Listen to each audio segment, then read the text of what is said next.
ساتویں جماعت سبق نمبر 10 شیخ الہند مولانا محمود الحسن پیشکش محمد داؤد محمد سلیم۔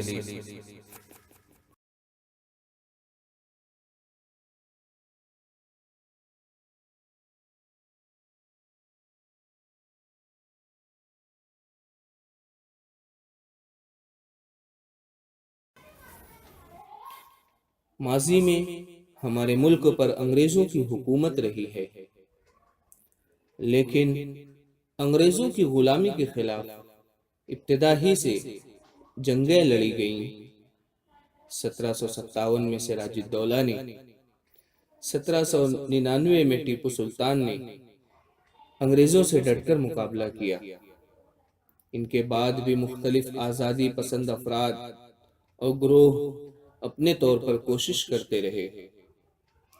1857 میں انگریزوں کی غلامی سے آزادی کے لیے ہندوستان نے ہتھیار اٹھائے، پھر یہ سلسلہ چلتا رہا۔ اسی طرح تحریکیں ملک کی آزادی کے لیے کوشاں رہیں۔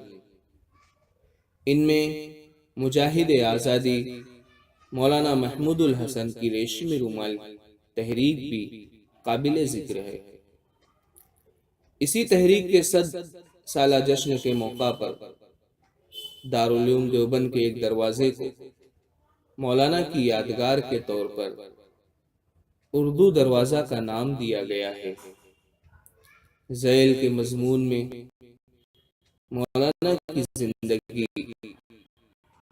اور کارناموں کا تذکرہ موجود ہے۔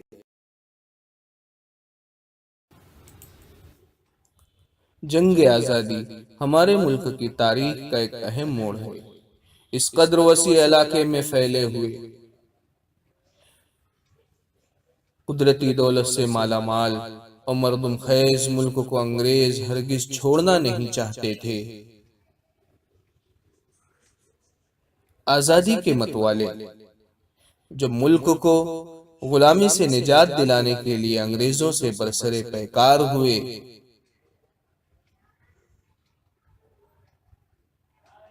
تو انہیں طرح طرح سے ستایا گیا، ان کے گھر بار لوٹ لیے گئے، انہیں جیلوں میں ٹھونس دیا گیا اور ہزاروں لوگ پھانسی پر چڑھا دیے گئے۔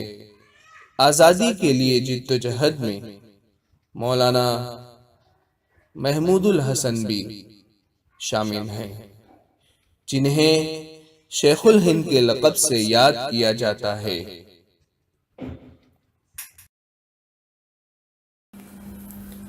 مولانا محمود الحسن 1851 میں بریلی میں پیدا ہوئے۔ ان کے والد ذوالفقار علی بریلی ہی میں ملازمت کے سلسلے میں مقیم تھے۔ مولانا محمود الحسن نے مشہور مدرسہ دارالعلوم دیوبند میں تعلیم حاصل کی۔ انہیں اس مدرسے کے اولین طالب علم ہونے کا شرف بھی حاصل تھا۔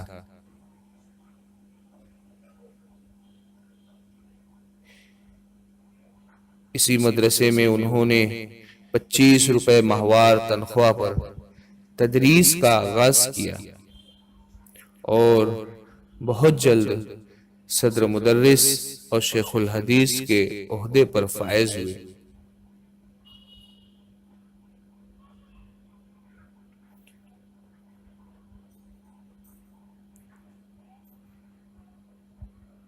اس زمانے میں انقلاب کی ہوائیں چل رہی تھی۔ مولانا محمود الحسن نے اپنے طلباء اور ساتھیوں کے دلوں میں آزادی کا جذبہ بیدار کیا اور انہیں وطن عزیز کی خاطر قربانیاں دینے پر آمادہ کیا۔ بچپن ہی سے مولانا یہ دیکھ رہے تھے کہ عوام اور ان کے ساتھ علماء کرام انگریزوں کے ظلم و ستم کا نشانہ بنتے آ رہے ہیں۔ طرابلس اور بلقان کے دل دہلا دینے والے واقعات نے ان کا آرام اور چین حرام کر دیا۔ وہ نتائج کی پرواہ کیے بغیر انقلاب کی راہ پر چل پڑے۔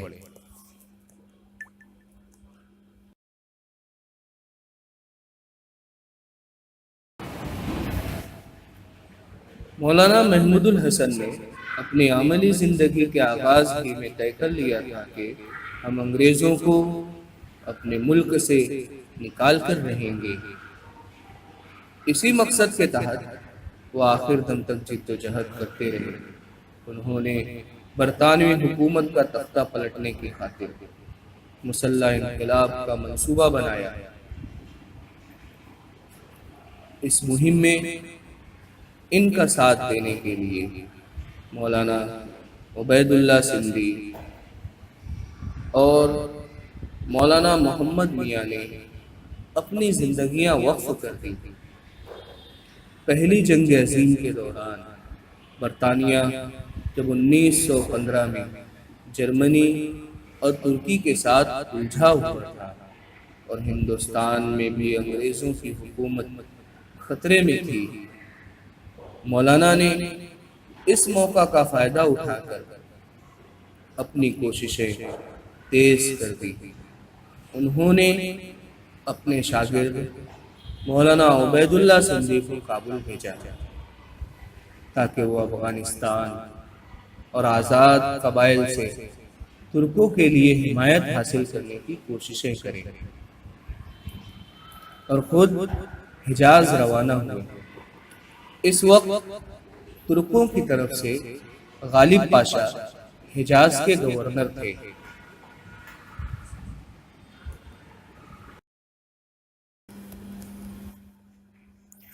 مولانا نے ان سے جو تحریریں حاصل کی، ان میں ہندوستان کو آزاد کروانے کے منصوبوں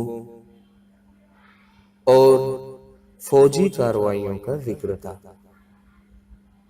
غالب پاشا کی تحریر میں ہندوستان کے مسلمانوں کی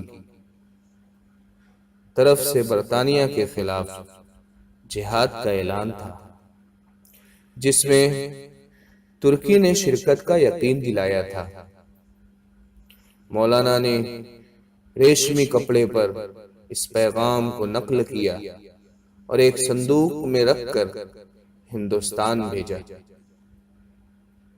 اس تحریک کے پیغامات بھجوانے کے لیے ریشمی کپڑے کے استعمال کیے گئے تھے، اس لیے یہ ریشمی رومال کی تحریک کہلائی۔ اس کا مقصد آزادی کے لیے کی جانے والی جدوجہد کو انگریزوں سے چھپائے رکھنا تھا۔ اسی کے ساتھ انگریزوں کے خلاف مدد حاصل کرنا بھی تھا۔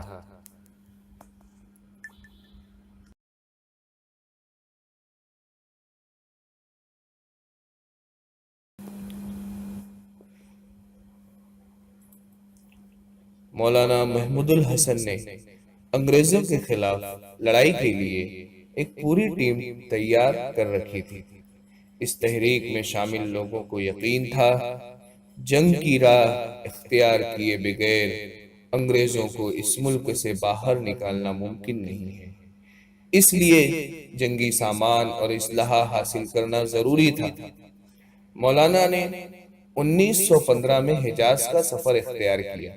وہ حجاز سے بغداد اور بلوچستان ہوتے ہوئے سرحد کے آزاد قبائل تک پہنچنا چاہتے تھے کہ جنگ کے دوران انہیں گرفتار کر لیا گیا۔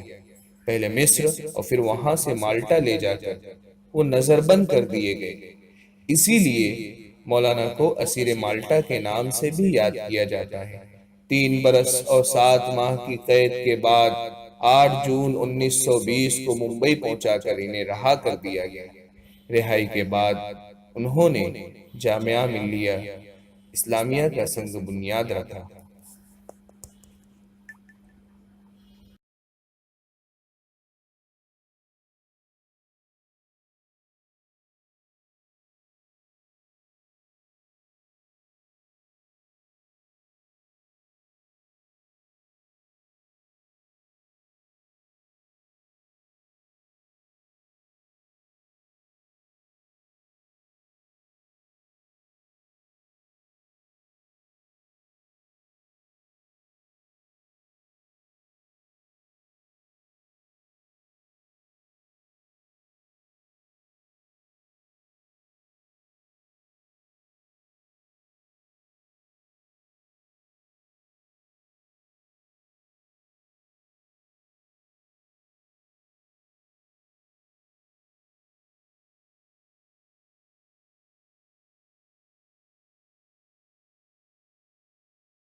معنی و اشارات: مردم خیز وہ مقام جہاں قابل اور بہادر لوگ پیدا ہوں۔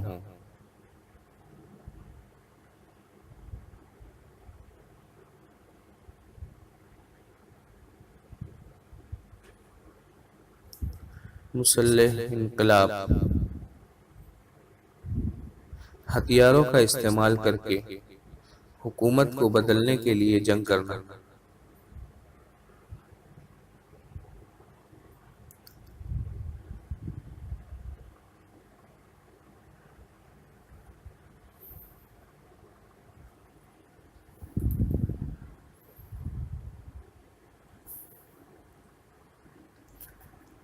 شیخ الحدیث: علم حدیث کے استاذ کے صدر۔ اسیر مالٹا: جزیرہ مالٹا کا قیدی۔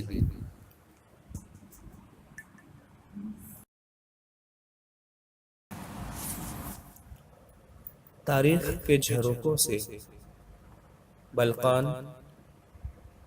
جنوب مشرق یورپ میں ایک جزیرہ نما علاقہ جو زیادہ تر پہاڑی ہے۔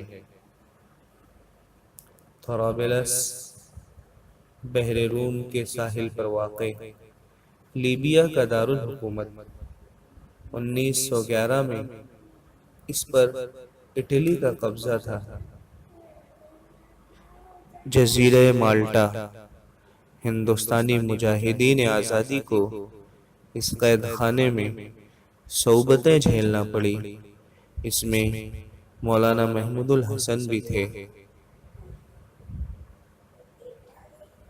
جنگ پلاسی: بنگال کے نواب سراج الدولہ اور انگریزوں کے درمیان یہ جنگ ہوئی۔ جنگ سرنگا پٹنم: ٹیپو سلطان انگریزوں کے سخت دشمن تھے۔ 1799 میں ان کا مقابلہ انگریزی فوج سے ہوا۔ میر صادق کی غداری کی وجہ سے شکست ہوئی۔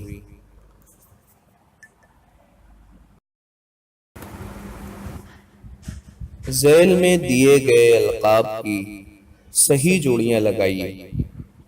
جوش ملیح آبادی: شاعر انقلاب۔ سردار ولبھ بھائی پٹیل، مرد آہن۔ گاندھی جی، بابائے قوم۔ مولانا محمد علی جوہر، رئیس الاحرار۔ مولانا محمود الحسن، شیخ الہند۔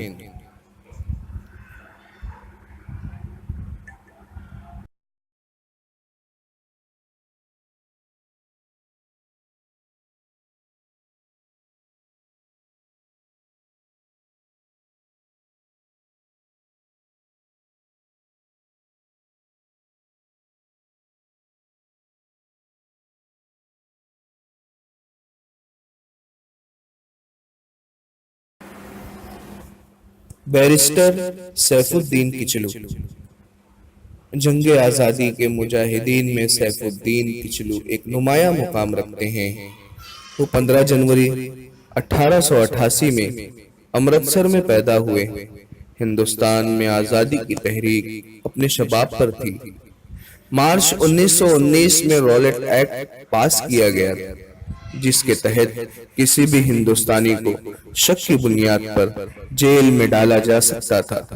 اس قانون کے خلاف بیرسٹر کچلو نے گاندھی جی، ڈاکٹر ستیہ پال اور عوام کے ساتھ مل کر احتجاج کیا، جس پر 10 اپریل 1919 کو جلیان والا باغ میں زبردست احتجاج کیا۔